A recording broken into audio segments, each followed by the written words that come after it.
So, time to imagine.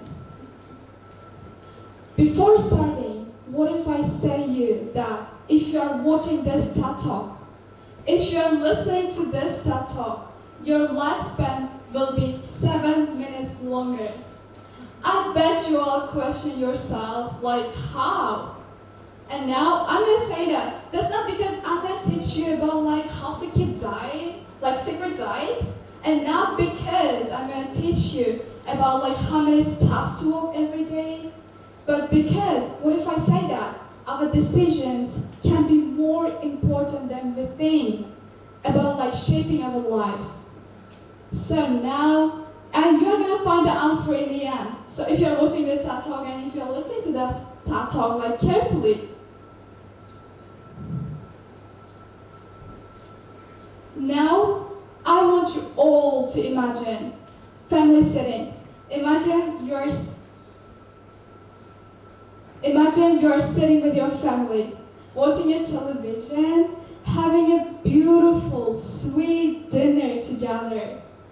And now, and on the TV it appears like maybe someone successful doctor, successful entrepreneur, or maybe some kind of profession that is so successful.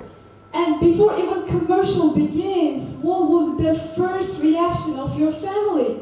Of course, your mother would say, I wish my daughter become like this. I wish my son become like this. I bet you all had the same experience. Maybe the profession was different. Maybe the person was saying the different. But strikingly, it was universal truth that all family we have. So, and quick confession, it was me actually 10 years ago, and I was like 10 years old child listening to my parents and on the TV. Actually, I'm the type of person who's like interested in everything.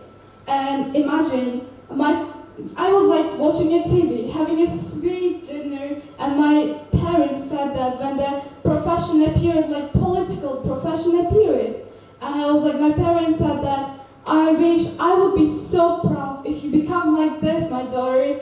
And I was so into drawing.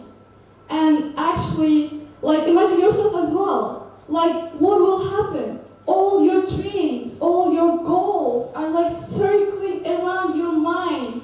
Like all of them, because you wanted to be a football player maybe. You wanted to be maybe musician. You wanted to be maybe like artist. Like all of them are circling around your mind. But you are choosing. What you're choosing? You're just a child. You're just a child. Like you're thinking that my parents would give suggestion.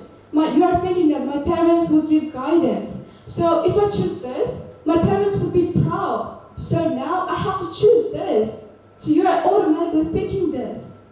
But what about your dreams? What about your passion? What about the interest that you wanted to become, for example, football player? Like boys, like girls, what about the dreams that you wanted to be maybe dancer? And your family would say, like, we don't have any dancer in our generation. Like, who would be dancer? Like, dancer cannot be successful. The first reaction is just an example of me. That is 10 years ago. So, I'm not saying that. And also, at that time, like as I mentioned before, all my dreams were circling around on my mind. And I had like two, like my parents were like giving two hands. Like one of them is blue, saying that you would choose like this profession and I would become like proud. And another one is like, the second hand is like, you would choose the passion that you follow. And imagine two students. And I'm not saying that applause is something our enemy.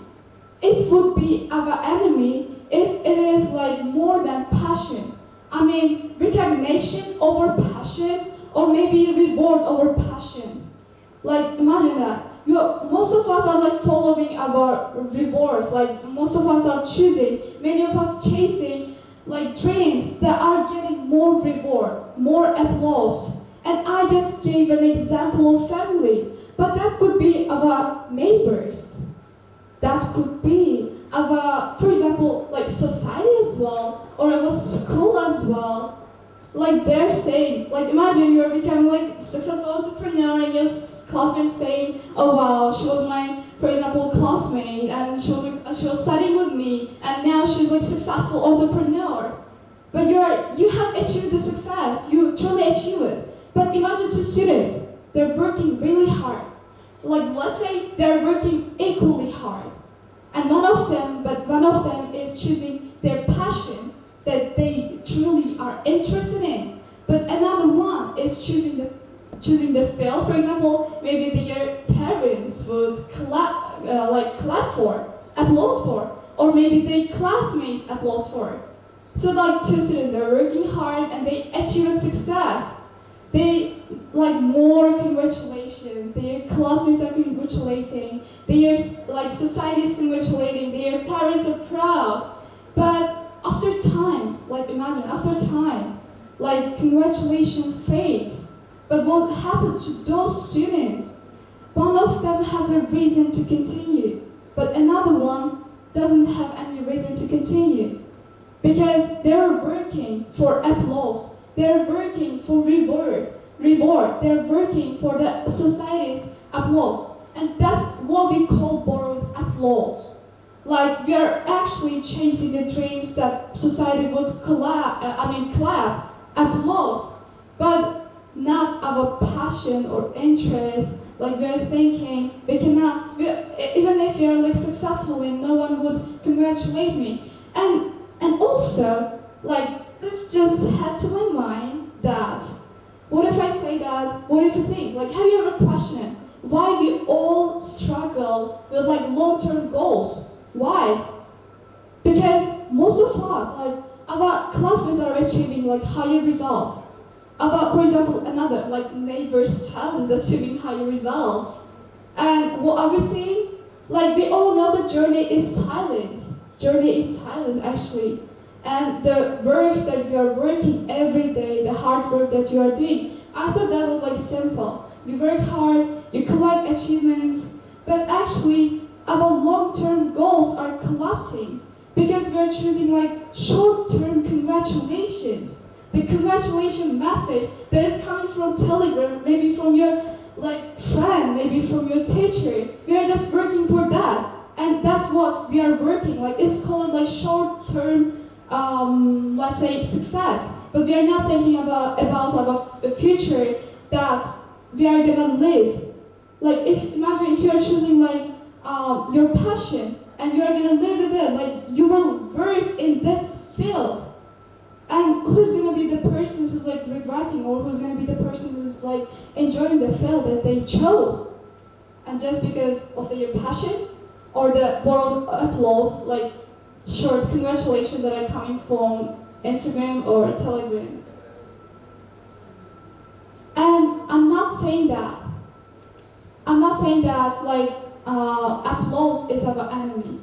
It's actually okay. It's like encouragement for us. It can inspire us. It can encourage us to do more. But it actually is dangerous trade when it becomes compass of our lives, of our decisions, when it shapes our identity, when it shapes the guidance that we're going for our future. So at this time, it can become our enemy. But actually, like, do not misunderstand me. It's actually like encouragement sometimes. So, and as I mentioned before, like I gave a quick confession that I was that's like 10 years ago, like choosing my passion, choosing my field. But my parents, just because my parents were proud of, I chose another passion. I'm like working for it, but I'm not truly enjoying it because, but why? The question is why? Because I'm choosing, like this actually made me, uncomfortable because I asked myself, like, would I still choose this field if no one is watching? Would I still choose this field? Like, if my parents, like, were now, like, maybe showing some kind of, like, suggestion or showing, like, some kind of proud. Like, would I still choose this? if no one is there? And this question actually made me really uncomfortable.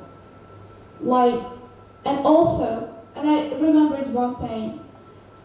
2 years ago, I was applying to international program in America, USA, and I was actually, that might seem ridiculous, but actually I was like looking at the mirror, and I was imagining myself in the mirror, and like imagining I'm in US, and I actually told it to my all classmates, like teachers, and like, my parents, and they were like proud, like so called proud. But where is the acceptance? Where is the acceptance letter? Like, I didn't get. There was like, the results were not out yet, but I was like imagining, and I was telling it to everyone.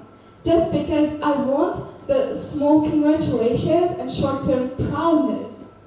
And what happened next? Like, after like 2 days, and when I opened my email with like excitement, it was my first experience, by the way. It was my first experience, and I was like opening my email, and the first thing that I saw was so frustrating, and all of the sentences that I told to my parents, told to my classmates were like circling, because that was a rejection letter.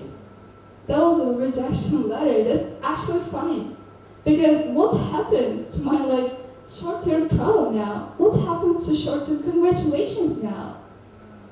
Like, that might seem so ridiculous actually, and I had 2 paths, because I became so embarrassed right now, because most of them are knowing that I'm going to US. Like, most of them are like thinking like this. It's actually embarrassing now. What do I choose next?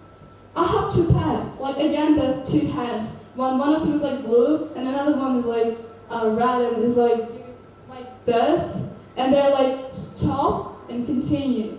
I had 2 paths, and what I chose, like as I mentioned before, I actually realized this topic borrowed applause in this year, and that was like, and I'm saying that story that was 2 years ago, and I had to, as I mentioned before, I had 2 paths: continue or stop. Of course, unfortunately, I chose stop because that was so embarrassing, and I actually regret a lot because I was choosing again short-term congratulations, short-term like goals, and I actually stopped that field, and I started another thing that is working for reward from my classmates. Like, I was like constantly thinking, how can I get like congratulations letter like my classmate? How can I get acceptance letters, or how can I get better grades, and so that my parents would be proud, or so that my classmates would be proud? I was constantly thinking that, but not the way. How can this benefit in my future? Like, I wasn't asking this question. I was asking about congratulations. I was asking about like borrowed applause, not about long-term goals. So I want you all to ask this question. Would you still, like, if you're like choosing I guess you all had already chosen your field, so ask yourself. Like, I bet you that will make you really uncomfortable. Like, would you still choose this field if no one is watching? Like, look at the picture. Like, there is a person standing in the middle, and if you're looking closely, it's like society, it's like metaphor. Like, society is watching. But would you still choose your field if you're alone, when there is no one, when you're alone in the middle and you're deciding your future? Would you still choose this field? That's the question that you should ask. And okay, so let's get back to the first question that I asked you. Like, if you're watching this at home, your lifespan would be, 7 minutes longer. So did you get the answer right now? If you're choosing the field that you're enjoying, like, of course, every time you're working, there is something that you enjoy. But imagine choosing the field that you actually do not like enjoy to work, that society actually chooses it for you. Like, that maybe like borrowed applause shows for you. So now what happens next? Like, of course, every time you're working, like, journey becomes so like boring. You actually regret a lot looking at your past. Like, I would better to choose that field again if I were like maybe 10 years ago, 10 years old, 15 years old child. I would try hard for that field that I'm really into. You would realize this question when you're actually older. So now I actually gave you a chance that you're questioning yourself that would I still choose this field if I was alone. So thanks for your attention.